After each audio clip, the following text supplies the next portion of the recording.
नमस्कार। ज्योतिषीय श्रृंखला के इस कड़ी में आपका हार्दिक स्वागत है। अभी हमारा अध्ययन का विषय चल रहा है उद्यम तथा द्रव्योपार्जन। इस संदर्भ में जातक के व्यवसाय का निर्धारण किस प्रकार करते हैं, जातक किस प्रकार की एक्टिविटी में संलग्न होगा, कैसा उद्यम करेगा, किस प्रकार के व्यवसाय से जुड़ेगा, इसके बारे में हम पिछले वीडियोज में ये जानकारी प्राप्त की है कि मुख्यतः कुंडली में दशम भाव रोजगार कारक भाव होता है। दशम भाव में स्थित ग्रह रोजगार की ओर इंगित करता है। यदि लग्न से दशम में कोई ग्रह नहीं हो तो चंद्रमा से देखेंगे, चंद्रमा से भी दशम में कोई ग्रह नहीं हो तो सूर्य से देखते हैं। यदि इन तीनों से दशम भाव में कोई भी ग्रह स्थित नहीं हो तो इन तीनों में से जो बलि होता है उसके दशमेश का नवांशपति के हिसाब से उसके अनुसार जातक के व्यवसाय की जानकारी हम प्राप्त करते हैं। जातक किस प्रकार के व्यवसाय से जुड़ेगा या कौन सा कार्य वो करेगा। इस संदर्भ में हमने पिछले वीडियो में सूर्य, चंद्रमा, मंगल और बुध के दशमेश के नवांशपति होने पर जातक के व्यवसाय का विचार के बारे में जानकारी प्राप्त की थी। आइए अब हम आगे बढ़ते हैं और जानते हैं कि यदि बृहस्पति दशमेश का नवांशेष हो अथवा दशमस्थ हो तो जातक इतिहास और पुराण इत्यादि का पठन पाठन, धर्मोपदेश के द्वारा किसी धार्मिक संस्था का गठन, धार्मिक संस्था का निर्माण कर सकता है। उसका निरीक्षण अथवा संरक्षण के द्वारा हाई कोर्ट का जज के रूप में या मजिस्ट्रेट, बैरिस्टर, मुंसिफ इत्यादि का काम करके वो धनोपार्जन जातक कर सकता है। अगला है यदि शुक्र दशमेश का नवांशेष हो अथवा दशमस्थ हो तो जातक जौहरी का काम कर सकता है। गौ महिष आदि का रोजगार अर्थात गाय भैंस का रोजगार कर सकता है। दूध मक्खन इत्यादि का क्रय विक्रय, डेयरी फार्म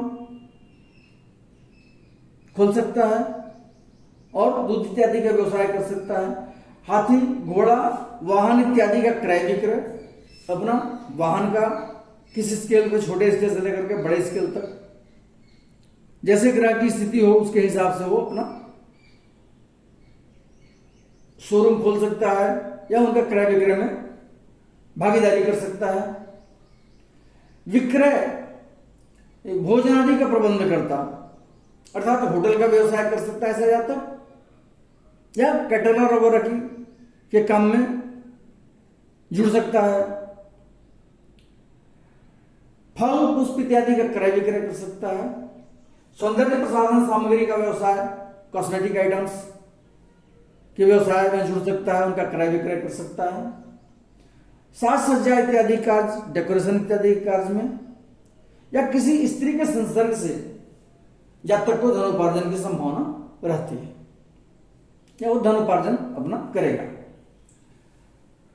अगला है यदि शनि दशमेश का नवांशेष हो अथवा दशमस्थ हो जो जातक काष्ठ इत्यादि का क्रय विक्रय करके, मजदूरी अथवा मजदूरों की सरदारी करके तथा सिपाही इत्यादि का काम करके अर्थात शारीरिक परिश्रम से जो संबंधित काम है वैसे काम में संलग्न होकर के, फौजदारी अदालत की डिप्टीगिरी करके, वकालत या मुख्तारी का काम तथा मनुष्यों की भी झगड़ा लगाकर तथा झगड़ा द्वारा अपना स्वार्थ सिद्ध करना, ये एक अलग किस्म का ट्रेंड है जो ऐसे जातक में पाया जाता है कि दो लोगों के बीच में चुगलखोरी करके झगड़ा लगाना और फिर उसमें मीडिएटर की भूमिका निभा करके अपना स्वार्थ सिद्ध करना।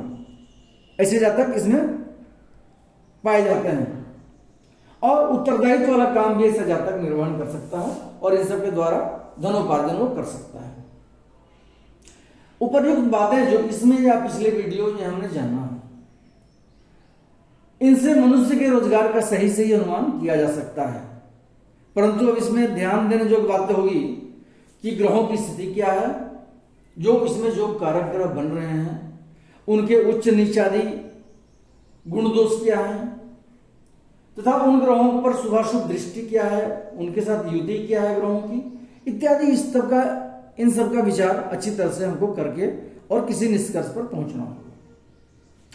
अब सर्वप्रथम इसमें देखना होगा कि निर्दिष्ट कुंडली में जिसका प्रेडिक्शन हम कर रहे हैं उसमें धन योग कैसा होगा।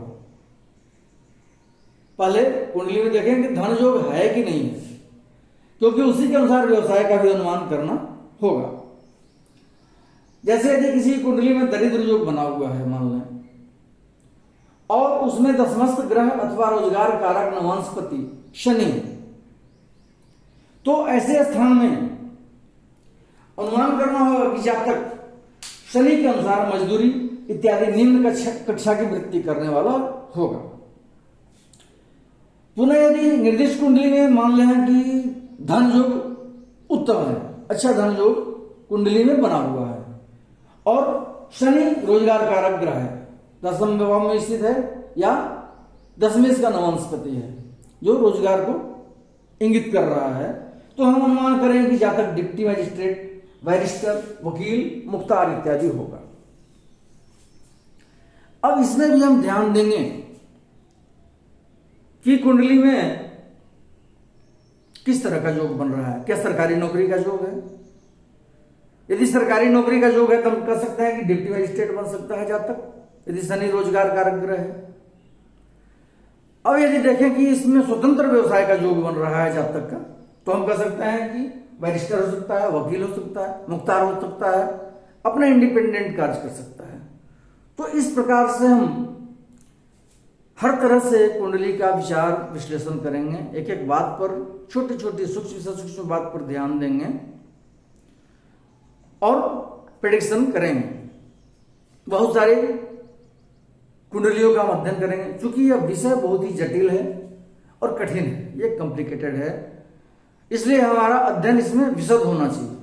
बहुत सारी कुंडलियों का हम जिनके बारे में हम जानते हैं, लोगों के बारे में, उनका अध्ययन करेंगे, उसका विश्लेषण करेंगे, उनसे अनुभव प्राप्त करके ही हम किसी नई कुंडली का विश्लेषण करके और फलादेश करने की स्थिति में होंगे। इसलिए प्रत्येक ज्योतिषी का यह कर्तव्य है कि किसी भी तरह का कुंडली का प्रेडिक्शन करना, अनुमान करना, उसके बारे में भविष्यवाणी करना, और सटीक भविष्यवाणी करने के लिए उसको विशद अनुभव की जरूरत पड़ती है। अगले वीडियो में हम व्यवसाय विचार के लिए जो कुछ अन्य योग हैं,